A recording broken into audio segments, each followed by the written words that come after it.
Good morning, Tallahassee. It's time to wake up War Chant on 97.9 ESPN Radio. Here's WarChant.com's Aslan Hajavandi and Corey Clark.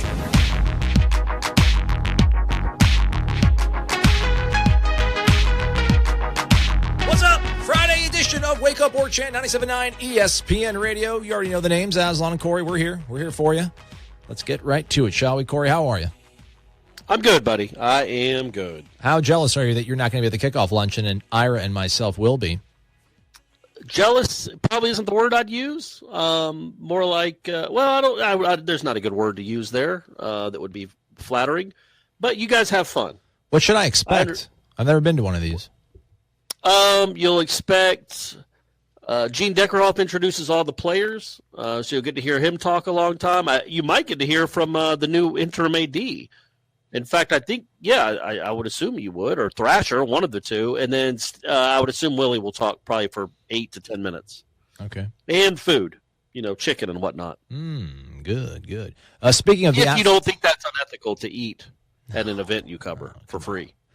Come on, man, I'm all about it. All about it.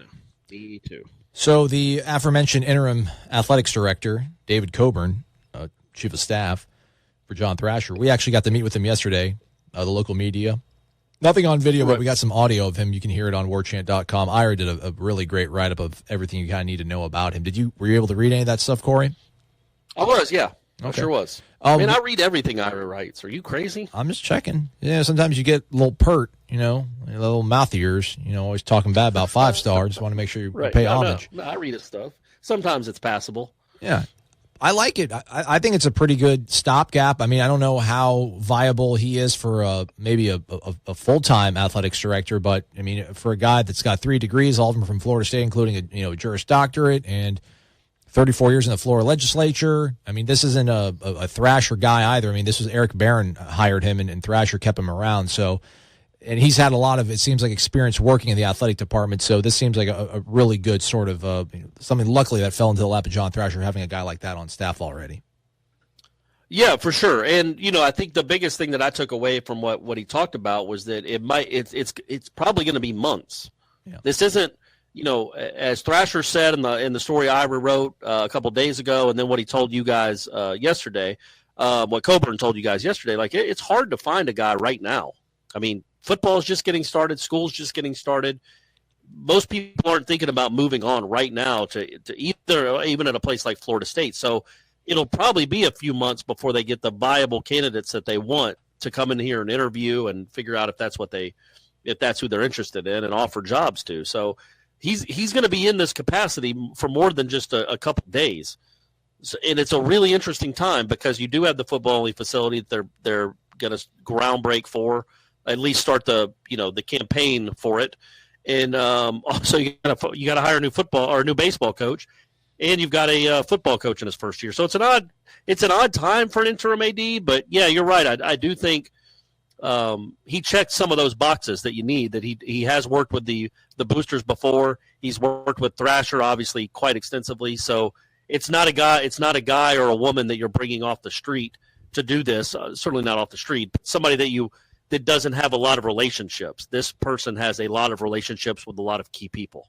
Yeah, he actually told us, Andy Miller, president of Seminole Boosters Incorporated, they had, I guess, they're in the same fraternity. He's like, I've known Andy Miller since 1973. We were sitting on the front porch at the AD Pie House waiting on our dates. Yeah, and I read that, and I was like, okay, does that mean the dates were inside getting ready, going to the bathroom, or did the dates walk up to the house? Like, wouldn't you go pick up your date? I don't think as a man. Or do you make them walk to you on the porch? I don't know. Maybe back in the 70s, as a male, I don't think you can actually enter the sorority house. We need to maybe go Maxwell Gibbs, phone a friend. You could walk to it. Like, you wouldn't say, hey, I'm going to be at I'm going to be at my frat house. Come by when you're ready. We'll be waiting for you. Seems like the gentlemanly thing to do would be to walk down and meet her or pull up in your car. Yeah, well, drive off to the restaurant, the sweet shop, or wherever you're going. Well, AD Pie is the sorority. They were sitting on the porch of the sorority. They were waiting outside the sorority house. I thought they were on the porch of the fraternity house. No. AD Pie is off of Delta Pi. Okay, gotcha. Apologies to everyone involved. That makes a ton of sense. Yeah. And the funny thing was, I think Safid from I've never been in a sorority house, by the way. Little known fact about Corey Clark. Not once. And I'm certainly not pleading to go into one now, but never back in my college days did I ever enter a sorority house. And unsurprisingly, either have I. The funny thing was, he was asked how did the date go, and he said pretty good. Ended up marrying her. So check that out. Oh, nice. Yeah, good for him. So hey, he can close the deal. So I feel good about how the athletic department will be handled here in the interim. So otherwise, we had Willie yesterday briefly. Practice was closed to the media. I think they were just doing a walkthrough. They weren't in pads. I didn't see helmets or pads. They were just in their jerseys and shorts. So Willie did us a solid, sounds like, and didn't make us sit around and watch a walkthrough go down. So Dontavius Jackson, I think that might be the biggest takeaway. Dontavius Jackson, I guess a projected potentially starting linebacker, has been out for a few days. Apparently it's a tailbone injury, but shouldn't put his status in jeopardy for Virginia Tech. Willie seemed to be pretty blasé about it and say that he'll be okay. So that linebacking core needs all the help it can get. I mean, just because, you need all the buys you can get, because we don't really know a lot of proven commodities at that level of the defense. If you don't know about the quality, you at least want to have some quantity. Yeah. Right. At this point, the best ability is availability at the linebacker core. So, and then, that's pretty much it. Quarterbacks, not a lot. He didn't really reveal a lot. And we'll see how the scrimmage goes Saturday. I'm sure we'll hear about it on Sunday, and we'll talk to you about it on Monday morning, everybody. So that's the latest going on with Florida State as they get prepared for Virginia Tech on September 3rd at Doak Campbell Stadium. It's starting to feel real, Corey. Like the campus is starting to buzz a little bit, even though classes haven't started yet. There's people kind of milling about the stadium. It's here almost. I'm excited. This is our last weekend without football, right? You're right. It is. And, Jeff Cameron would argue that if football does start this weekend because Wyoming's playing New Mexico State or someone. But all right. Either way, it is. We're right there, buddy. We are right there. We're right on the cusp. We are right on the cusp. All right. Let's get back to Renegade Express. Let's let the people sound off. We didn't get to the phone calls. Let's play this one. It's about a minute long, which we don't like. We like you, Dustin, but keep it tight. Keep it tight, everybody. We got a lot of 2-minute soliloquies. We don't do soliloquies on Wake Up War Chant. It's got to be fast, impactful. You know what I'm saying? So let's work on our game, everybody. It's preseason for all of us, I know, but let's just tighten up a little bit. With that said, let's play the first sort of question here, Corey. Wake up, guys. Hey, it's Dustin. Big fan of the show. I think you guys are both doing a great job. Hey, I wanted to get your thoughts on something. One of my thoughts with the older team was when Jimbo and the boys would get into the 2-minute drill. While we were in this situation far too many times, especially in 14 and beyond, I do feel like this was a strength of Jimbo's that he took a lot of pride in practice, and it definitely showed off in the games. I think, the 2013 National Championship kind of shows a little bit of that as well. My question for you guys is, under the Taggart era, while I don't expect us to get into that situation as often with Taggart going faster and wanting to take more shots, what does a 2-minute drill look like under him, and do you feel, or has he shown that he can have as much success as Jimbo did at some of the other schools he was at? But have a good one, guys. Appreciate it. Talk to you soon. All right. You want to take that one first, Corey? Well, I mean, the question is, I guess, the 2-minute drill, and I guess my retort would be he kind of runs his whole offense like he's in a 2-minute drill. It's, Jimbo, when he'd do 2-minute or 1-minute drill, obviously they were going quick. They were going much quicker than they did normally. That's kind of what this thing looks like all the time. And that is a good point. Jimbo was, at least when it mattered, back when he had great teams, are very good teams. They were really good at the 2-minute drill. They did that really well. That was something I think every Thursday, was the day that they always worked on 2-minute stuff, and they were good at it. He practiced that well, they practiced that well, and they performed that well a good bit of the time. I don't know when it comes to Taggart how well his teams do in that situation. I guess I could go back and look, like how many close games did South Florida win or lose in the final few seconds on a drive that either succeeded or failed. We could go look at that. Since Willie Taggart went to the up-tempo kind of spread offense, he kind of runs everything like it's a 2-minute drill.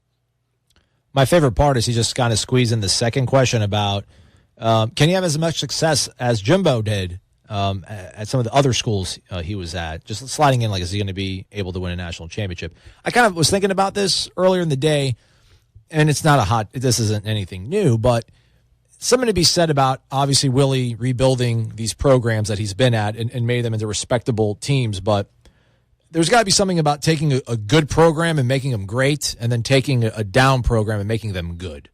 I don't know if there's a different skill set involved, but I would imagine there's something different. I mean, there's a different, I don't know, vibe. That's probably a bad word, but there's just something different about taking a very good program and making them great, taking them from 10 wins and making them win national championships, than it is taking a team with 3 wins and just making them bowl eligible or getting them double-digit wins. So we don't know. Yeah, but are you saying one's harder than the other? I think so. I think it's much harder if you got hired at, like Auburn, and trying to make Auburn into a national championship winning program than it would be to go to, say, like what David Cutcliffe's done at Duke. I think it'd be more difficult to win a national championship at Auburn than I know they've done one than to win 10 games at Duke. Just because you're taking I think it's hard to quantify, honestly. I think those are both very, very hard things to do. I think what Cutcliffe did at Duke was pretty remarkable, although I make fun of him all the time for always winning the Coach of the Year things, because Duke had been really bad for a long time. Quite frankly, what Harbaugh did at Stanford was pretty incredible. Harbaugh kind of reversed the whole history of that program, or the direction of that program, to where now it's just we accept that Stanford is a top 15 team. When I grew up, Stanford was a complete and utter afterthought. They were terrible. So that I think that's harder than winning a national championship at Michigan, in my opinion, because I think Willie Taggart comes to Florida State, and yes, he had to do some culture changing, but they were tweaks. It wasn't a whole shift, like a seismic shift of a fan base's expectations in the players' expectations, and having to go to these high schools and convince them to come play for a Western Kentucky, or to say no to Florida State to come play for a South Florida. Now, I don't think he did that very often, but at Florida State, I think it's a little easier to be great again because of the advantages of being Florida State. But you're right, that next step from good to great, or not even from good to great, because great's hard to quantify too, from good to championship, that's hard. What Jimbo did wasn't easy. It took a certain kind of person at the exact right time to get all those recruits and to coach them like that, and they all seem to have chips on their shoulders. It was a really perfect storm for that 2013 team. That's hard to find unless you're in Tuscaloosa. So I didn't answer that question. I do think that Willie Taggart can win championships at Florida State. He can also fall on his face. So there you go, folks. Look at that. Fantastic take, Corey. Let's take a break. We'll be right back taking more of your questions. It's ESPN 97.9 in Tallahassee. It's Wake Up War Chant. You're locked in to Wake Up War Chant on 97.9 ESPN Radio.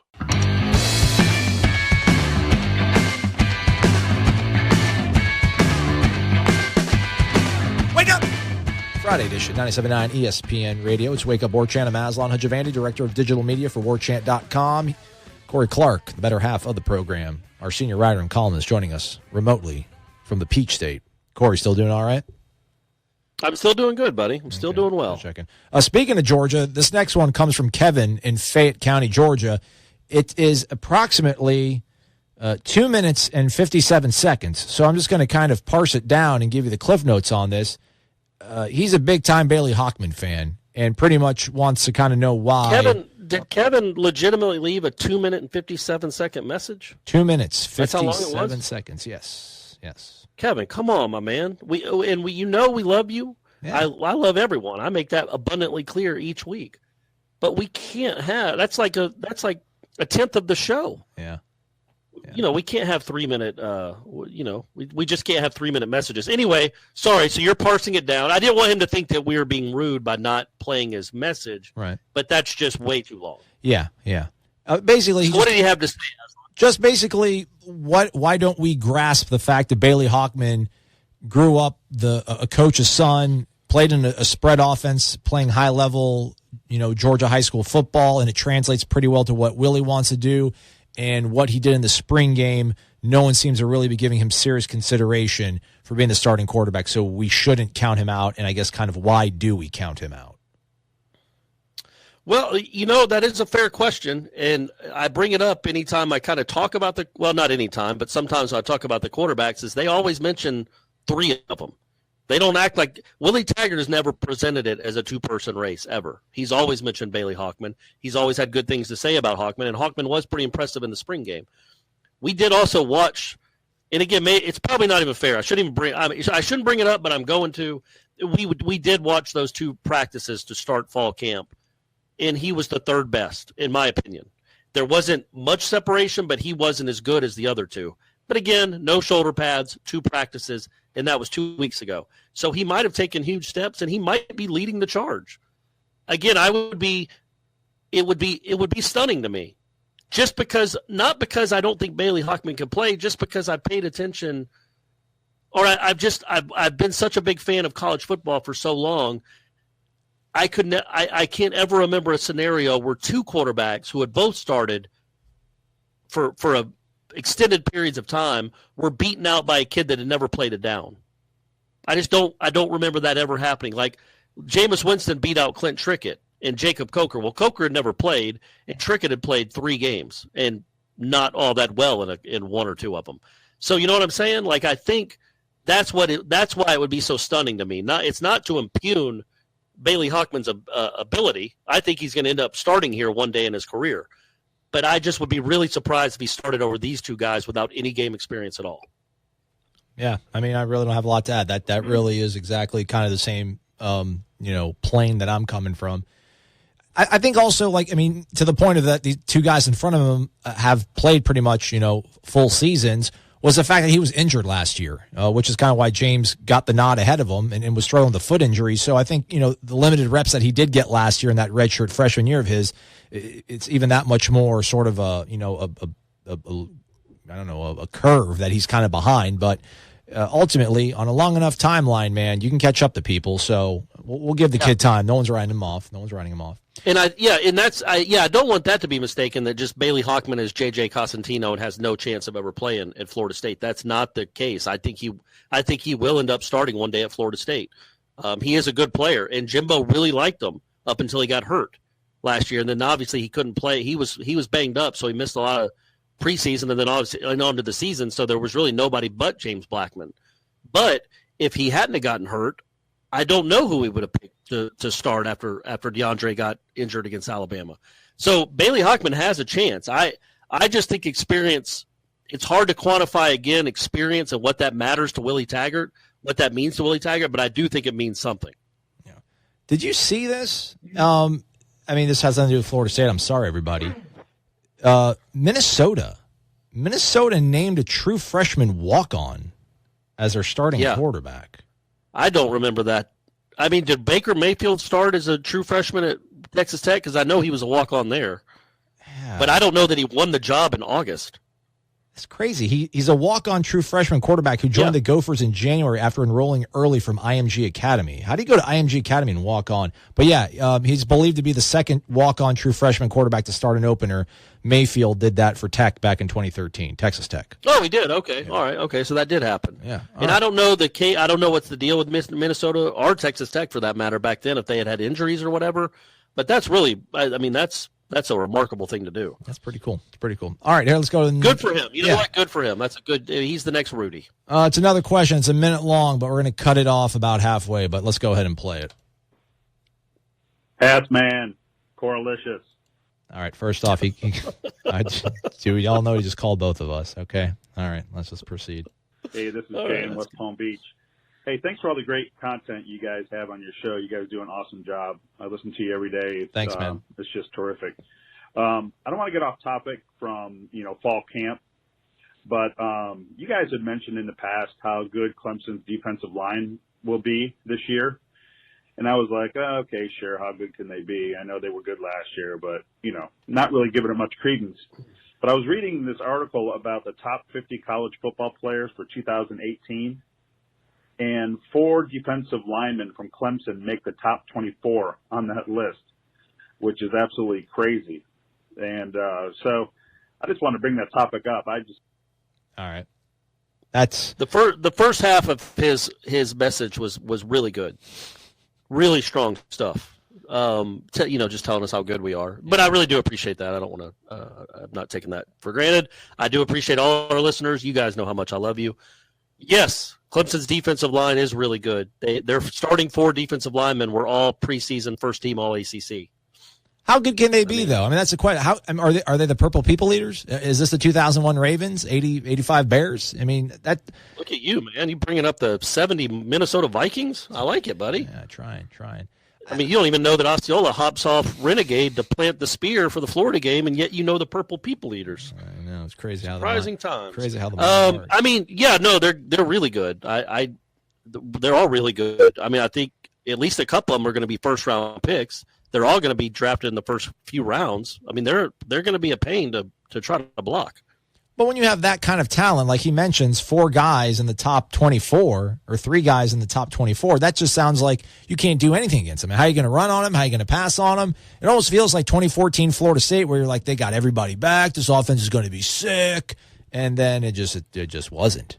I don't know if maybe complacency will be able to bleed into Clemson, or if these guys start worrying about checks and Sundays rather than playing on Saturdays. But well, yeah, that's what I would think. That's what my natural inclination would be. But then at least 3 of them could have gone pro and didn't. Yeah.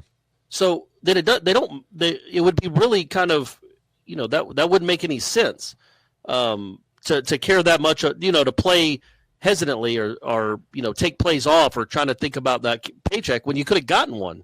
They could be in an NFL training camp right now, and they decided to come back, which is just really bizarre. But good for them, I guess. Sure, but yeah, man. I mean, they're loaded up front. I don't know how good the rest of the defense is going to be. I don't know that it's going to matter that much with those 4 guys. But the Clemson defense is the front 4 is. If they stay healthy, you have to imagine it's one of the better ones in ACC history. Just for the NFL talent on it alone, we'll see how they perform. But they're not going to be fun to block. They're just not. You hope Florida State has a chance, though. Number one, Florida State wasn't blown off the field last year. Anytime they play Clemson, but these offenses, Willie Taggart's offense, they're not going to be as good as if they're bending over because they're so tired. You know what I'm saying? So if you can wear them out, then the third or fourth quarter, you can win that game because they're fatigued. I guess the fear is that they come out and play like Alabama did last year. Their defense, they had guys like, well, not last year, but the year prior. Jonathan Allen came back, and he was a guy that they said was going to be a first-round pick. Rashawn Evans came back last year, was supposed to be a first-round pick for Alabama, and came back for his senior year to make things right. So I guess that's the fear, though, is that these guys, they are that talented. They're playing together, and that whole togetherness, playing for each other. These guys want to redeem what happened to them last year. Then it does become scary. But hopefully they'll be, I don't know, a little bit lackadaisical when they come down to Doak Campbell Stadium. Hopefully. We can wish for the best, right? They don't want any part of the that front 5 they're going to be going up against. Man. And again, Florida State's done all right against those guys in the past and done all right against Clemson. But they're not going to be an immovable object, but they are really good. Yeah. All right, let's step aside for a break. When we come back, inexperience. We don't talk about it enough. Will it be a problem? Will it be a buzzkill? We'll talk about it next. 97.9 ESPN Radio's Wake Up War Chant. Coming right back after this. WarChant.com is the ultimate inside source for FSU football and recruiting. And now you can get in on the action for free for an entire month. WarChant.com is offering a risk-free 30-day trial subscription. Get full access to the #1 website covering the Seminoles just by entering the promo code WarChant30. That's WarChant30. Sign up and get in on the world's most active FSU message boards. Receive breaking news, stories from our award-winning staff, plus get exclusive interviews and videos. Just enter the promo code WarChant30. WarChant.com, your ultimate Seminole sports source.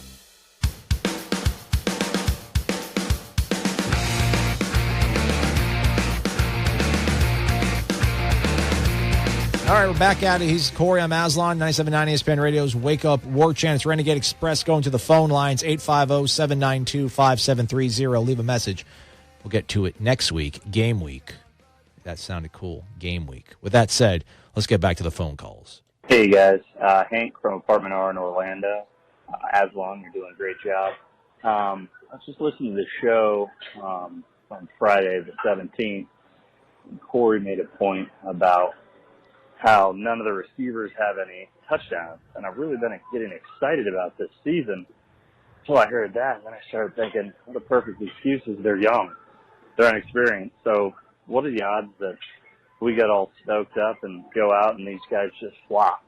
I mean, I've been really excited up until that comment, and then kind of the negativity of the lost decade came in. So, what do you think the percentage is that these guys don't come through with all the excitement that we're thinking? Appreciate it, guys. Nice work. All right, there you go, Corey. You brought our guy Hank from Orlando down with your comment about I sure did. I just saw his cloud, and I just kicked it out of the sky.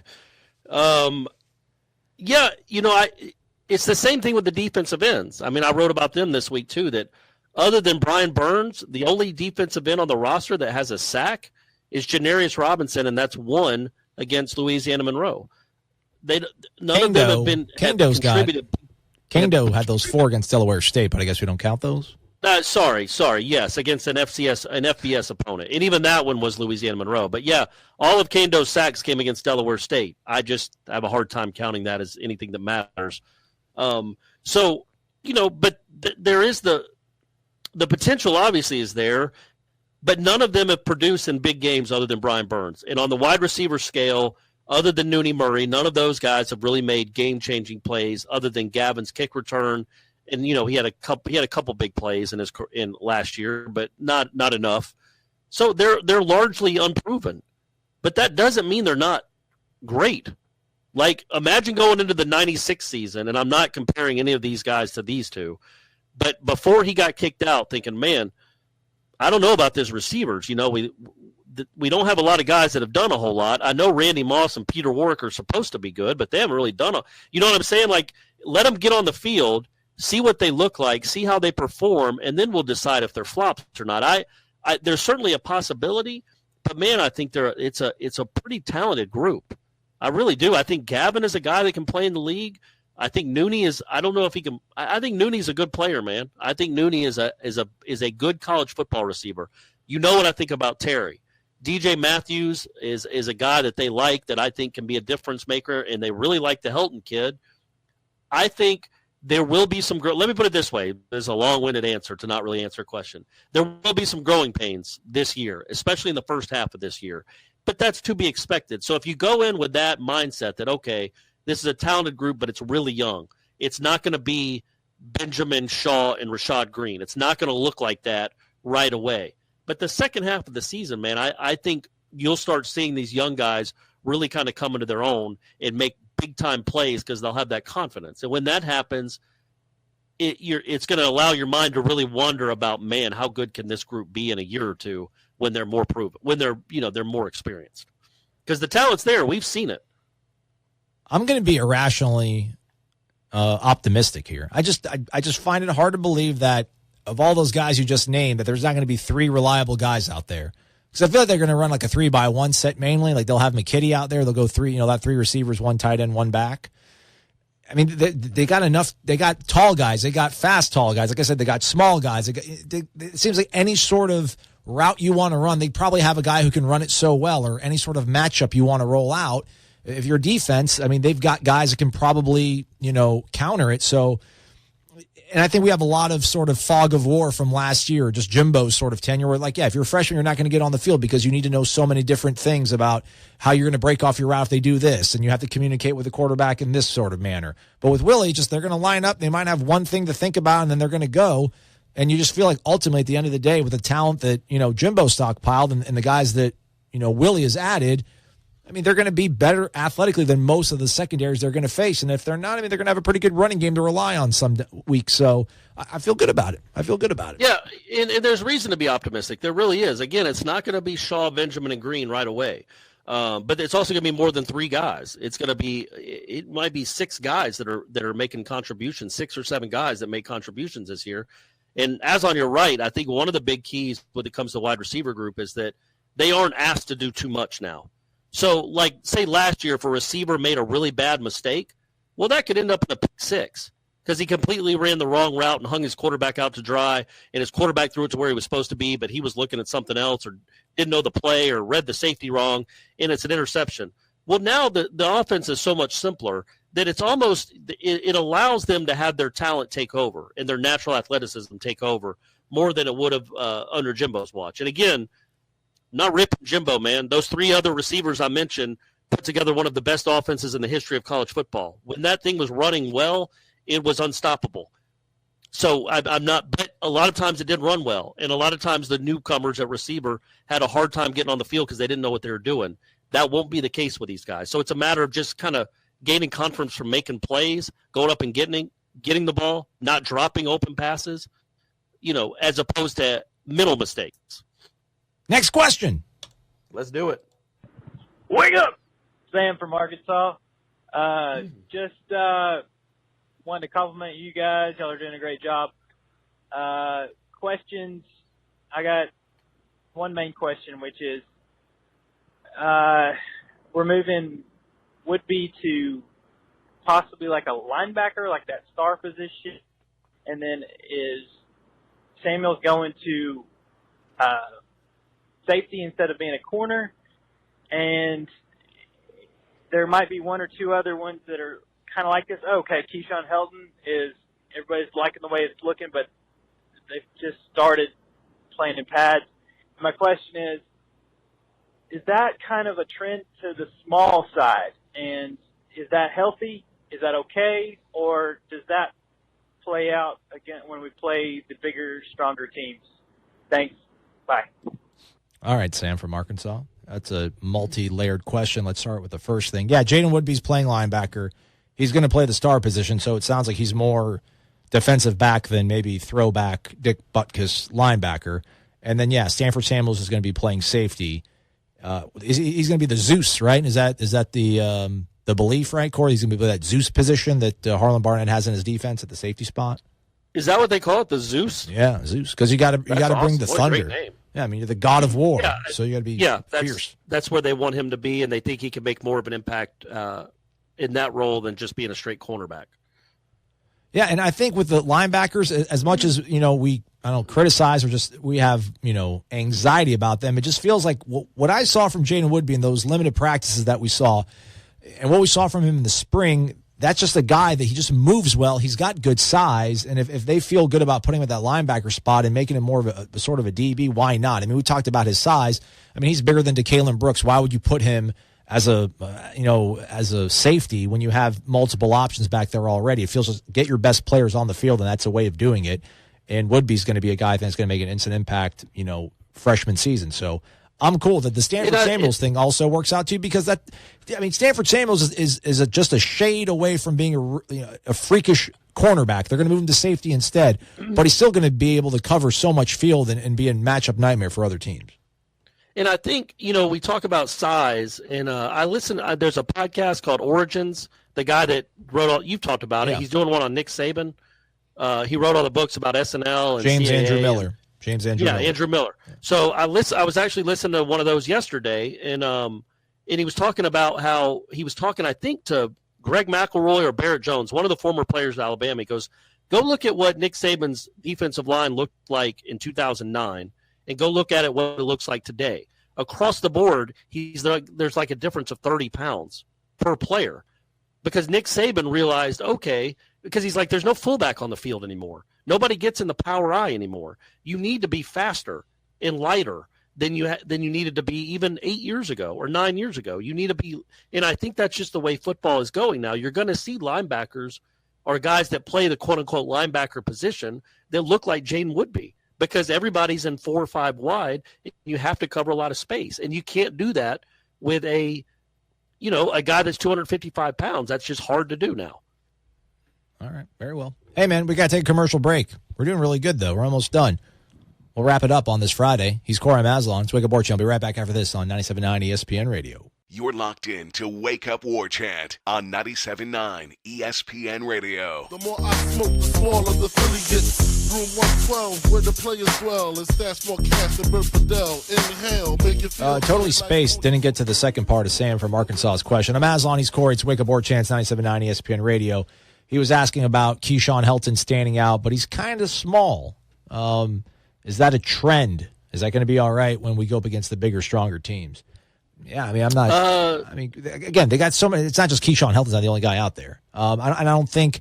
I mean, Willie signed also Warren Thompson and Jordan Young, so it's not like they're going to this sort of, water bug, jitterbug of a wide receiver. They're still got guys that got size and can, box people out. So I'm not too concerned. I don't think it's any sort of trend. It's just a pleasant surprise.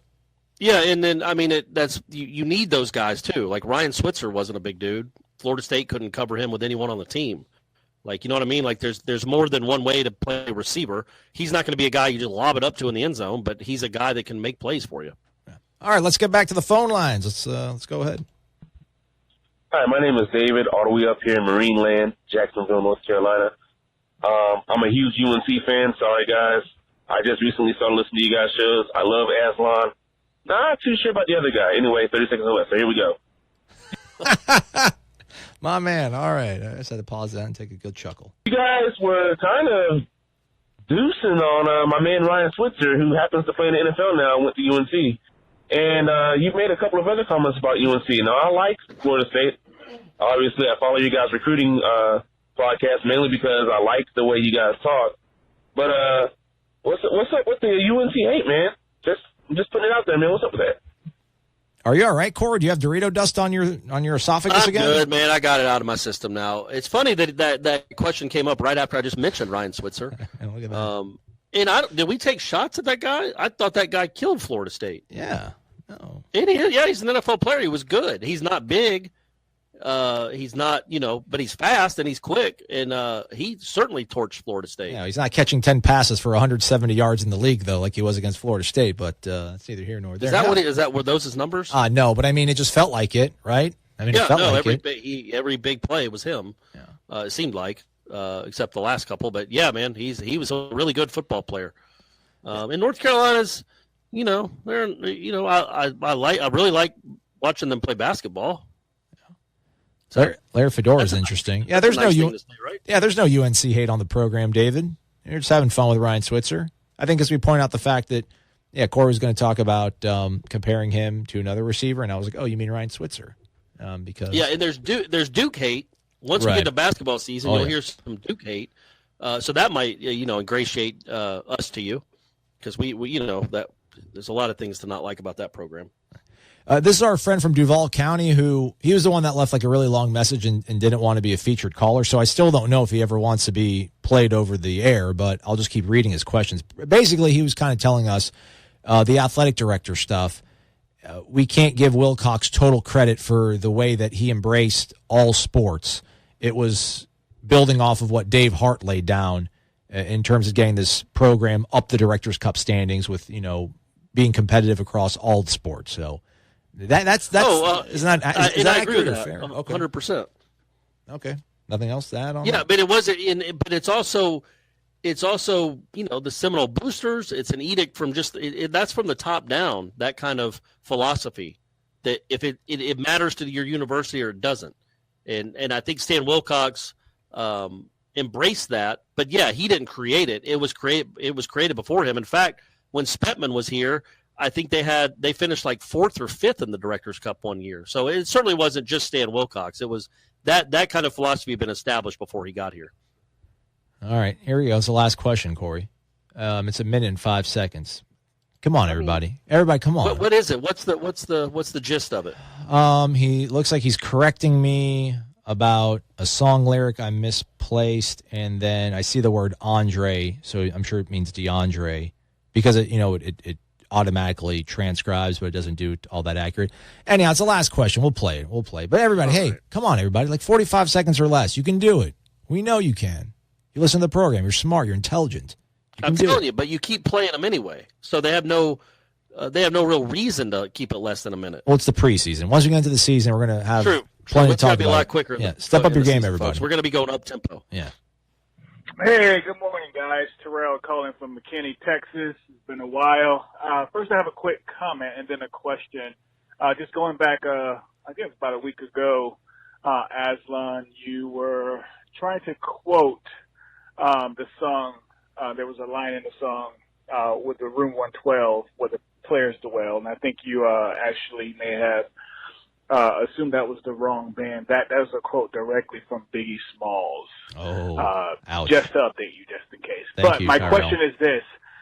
Let's just say that DeAndre gets the starting job. I mean, does that really say how great of a guy and leader and the quarterback that he is, considering the fact that he had the major injury, set out for spring, had all the things, all the odds against him, and still could possibly win the job? Does that say just how great he is, or just how far off both Bailey Hockman and James Blackman is? Again, thanks you guys for what you do. Keep up the great work. Go Noles. All right, that was a fairly painless minute 5 seconds. That was a good question. And once he was talking, and I'm like, okay, this is a good question. He's a smart guy. I was like, well, if we sped him up too much, it would sound. You don't want people to be talking uncomfortably, right?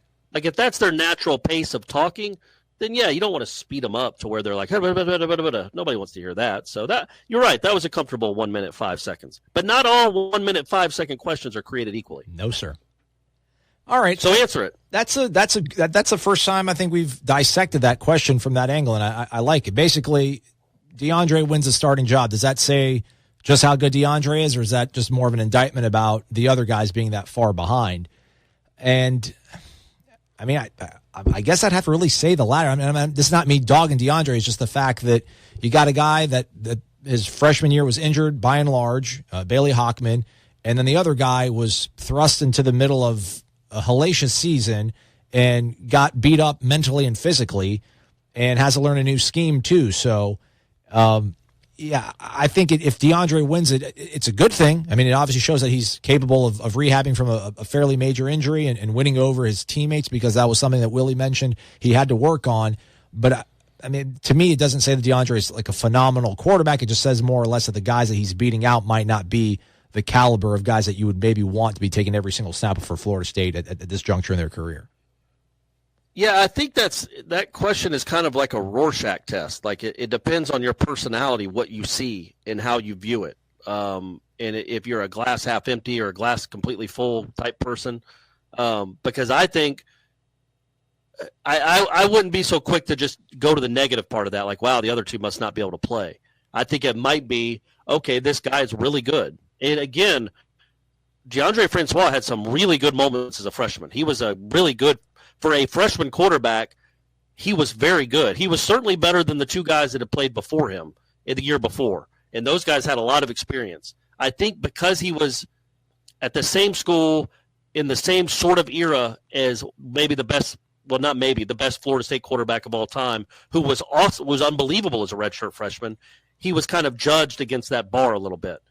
And that wasn't fair to him. Otherwise, he had one of the best. That would have been the second best freshman season in Florida State history for a quarterback. It was really good, and you had to assume he's going to get better and better.